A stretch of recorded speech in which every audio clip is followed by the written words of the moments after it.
Approximately 1 in 5 people have an undiagnosed thyroid condition. Could you be one of them?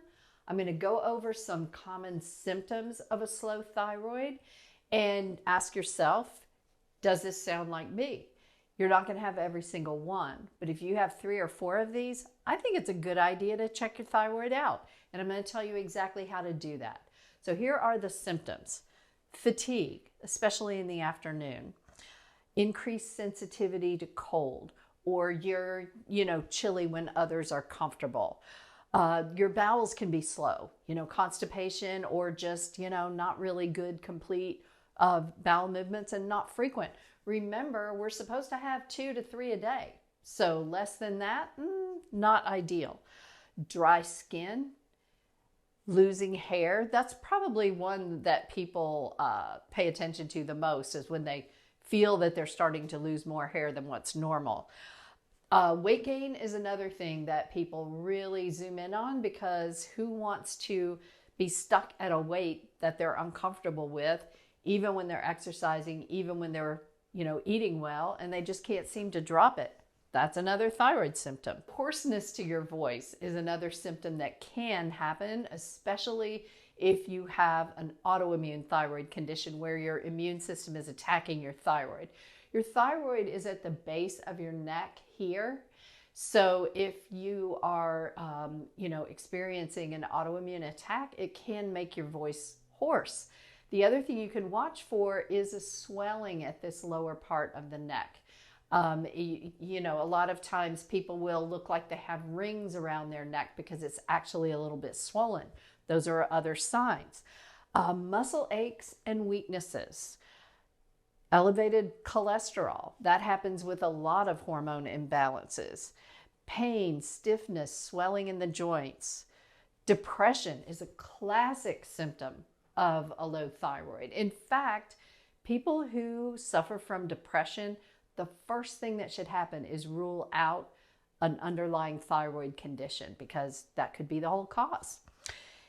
Impaired memory is another symptom. And this one is interesting. When you have miscarriage after miscarriage, thyroid can be connected with that as well. And then the last one I have here is slow wound healing. Now, these symptoms can be caused by other things, but like I said, if you have 3 or more of these, you definitely want to rule out that something could be going on with your thyroid. Now, how do you test your thyroid? Here's where it gets tricky. All physicians will test something called thyroid stimulating hormone. And that is what your pituitary gland produces to tell your thyroid to work harder.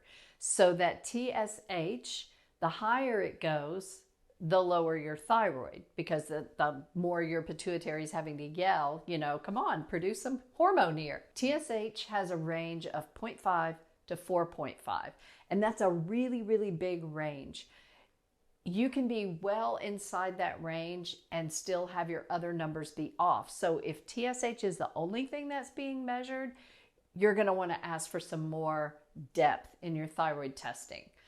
The next number to test would be T4. So T4 is what your thyroid actually produces. Think of it like 4 units of iodine joined together. And once you produce that T4 in your tissues, your liver has a big role to play here. You take one of those iodines off that T4, recirculate it to the thyroid to be reused, and now you have T3, which is your active thyroid hormone. So I like to look at the levels of free T4 and free T3. Now, what's the difference between free and regular? Free just means it's not bound together with a protein. So it's your usable thyroid hormone.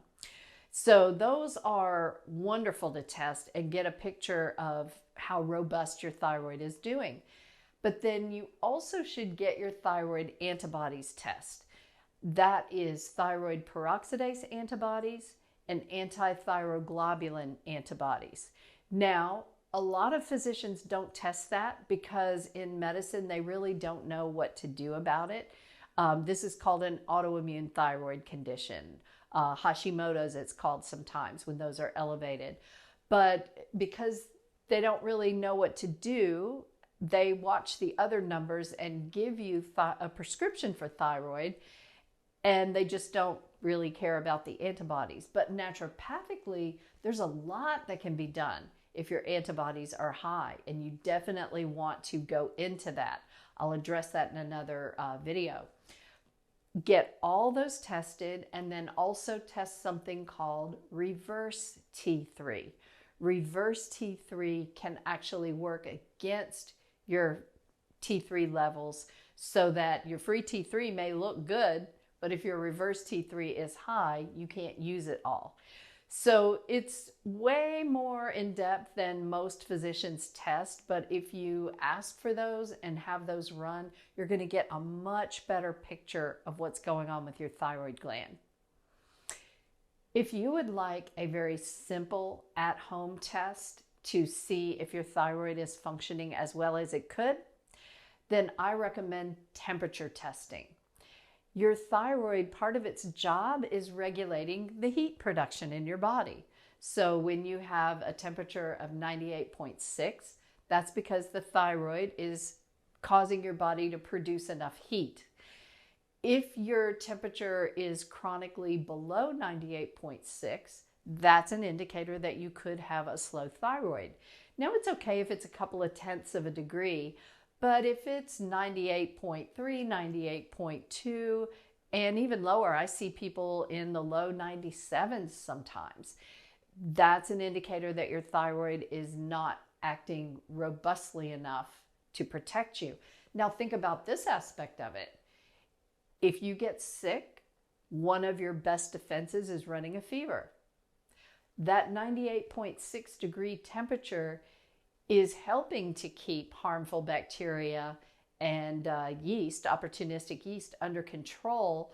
When your temperature goes low, then that automatic protection is not there. So it's easier for you to catch colds. It's easier to get sick when your temperature runs a little bit low. When you do temperature testing for thyroid, you do not want to take it within 3 hours of waking up because your temperature automatically goes lower at night while you sleep. So wait at least 3 hours and then take it once in the late morning, once in the early afternoon, and once in the early evening, and write those temperatures down. So you're looking for, what are these temps doing over about a 3 or 4 day period? Now, if they're kind of steady at a low number, then you know, my thyroid needs help. But let's say they're up and down. You know, in the morning it's 98.2, in the afternoon it's 97.6, in the evening it's 98.4, and you just see this volatility of these temperatures. Well, that means not only is your thyroid struggling, but your adrenal glands are also struggling. You're not maintaining that homeostasis, that balance, your ability to regulate your own body is suffering, and that's where you look to as well. So temperature testing can be a great way to get a ballpark idea of what's going on with your thyroid. Let's talk about autoimmune thyroid and what you can do about it. If you get your thyroid tested and you test for antibodies, and you find that they're present, even in just a little tiny amount, then that means that your immune system is actually attacking your thyroid. Now, your immune system is not dumb. It doesn't just attack you for no reason. It's attacking you because it has lost the ability to differentiate between your healthy cells and toxins in the body. So when we can build up toxicity in any tissue of the body, and the thyroid is no exception. With the thyroid, I've seen it be very vulnerable to bacteria and yeast. Think about it, your respiratory tract is right there. So if you have a history of, strep throats when you were a kid, or fungal sinusitis, or that kind of thing, it's easy for your thyroid to be affected by those things. Those of us who grew up in my generation and had the silver fillings in their teeth that were 50% mercury, it's very common that the mercury from these dental fillings will accumulate in the thyroid gland. But I've had people show with all kinds of interesting and unusual things. You just never know. But the bottom line is it's toxicity that causes an autoimmune condition. So what do you do about it? Well, the first thing you want to do is get off of gluten, because gluten is actually a trigger for autoimmunity. Well, why? Because gluten is just a food. Why would that trigger your immune system? It's because of the way we have adulterated the wheat in our country. Lots of spraying with weed killers, but also hybridizing the plants. And it's just changed. Your body says, hey, this is not normal.